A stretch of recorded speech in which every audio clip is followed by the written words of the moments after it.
ঘটনার পর থেকে প্রতিদিন গভীর রাতে আমার দরজায় কেউ কড়া নাড়ত। আমি হলাম রাকেশ। আমি চন্দনপুর গ্রাম নামে একটি ছোট্ট গ্রামে থাকি। পেশার কথা বলতে গেলে আমি শহরে একটি ছোট্ট চাকরি করি। বেশ কয়েকদিন আগে আমার সঙ্গে একটি অদ্ভুত ঘটনা ঘটেছিল। আজ আমি তোমাদের সেটাই বলবো।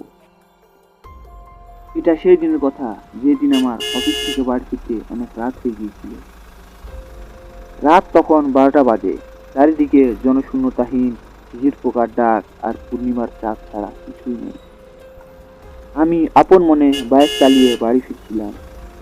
এমন সময় হঠাৎ করে আমার বাইকের সামনে একটি ছোট্ট বাচ্চা ছেলে চলে আসে।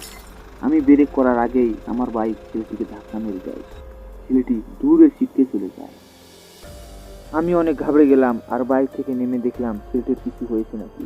কিন্তু আশ্চর্যের ব্যাপার, ছেলেকে আমি কোথাও দেখতে পেলাম না। আরে, একটি ছেলে যেন আমার বাইকের সঙ্গে ধাক্কা খেলো, কিন্তু কোথায়? কোথাও তো তাকে দেখতে পাচ্ছি না। আমি কথাগুলো বলছিলাম কি আমার চোখ পড়লো একটি গাছের তলায়। সেই গাছের তলায় সেই ছেলেটি এক দৃষ্টিতে আমার দিকে তাকিয়ে আছে। ছেলেটির চোখগুলো ছিল লাল লাল। সত্যি বলতে ছেলেটিকে দেখতে অনেক ভয়ঙ্কর লাগছিল। ছেলেটিকে দেখে আমি অনেক ভয় পেয়ে গেলাম আর বাইকে চড়ে গেছিলাম। আমি খুব জোরে বাইক চালিয়ে আসতে লাগলাম, কিন্তু দেখলাম সেই ছেলেটি হাওয়ায় ভেসে ভেসে আমার পিছনে পিছনে আসছে। এটা দেখে আমি আরো অনেক ভয় পেয়ে গেলাম আর আরো জোরে বাইক চালাতে লাগলাম, কিন্তু তখনও সেই ছেলেটি আমার পিছনে পিছনে আসতে থাকে। এইভাবেই বেশ কিছুক্ষণ ড্রাইভিং করার পর আমি আমার ঘরে পৌঁছে গেলাম আর দৌড়ে আমার ঘরের ভিতর চলে গেলাম। দেরি না করে আমি আমার বেডরুমে চলে গেলাম আর ঘুমিয়ে পড়লাম। এই ঘটনার পর থেকে প্রতিদিন গভীর রাতে আমার দরজায় কেউ কড়া নাড়ত।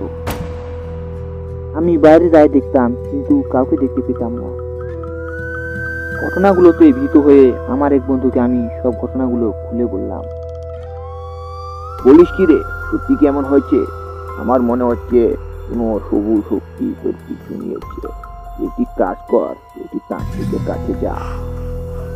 আমার বন্ধুর কথা শুনে আমি একটি তান্ত্রিকের কাছে যাই আর তান্ত্রিককে ঘটনাগুলো খুলে বলি।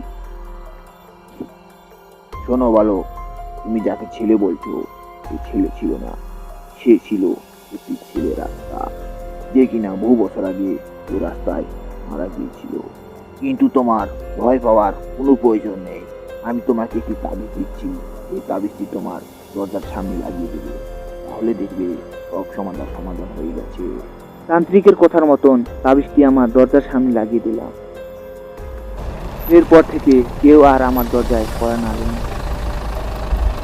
আর আমি আমার অফিস যাওয়ার রাস্তাও পরিবর্তন করে ফেললাম।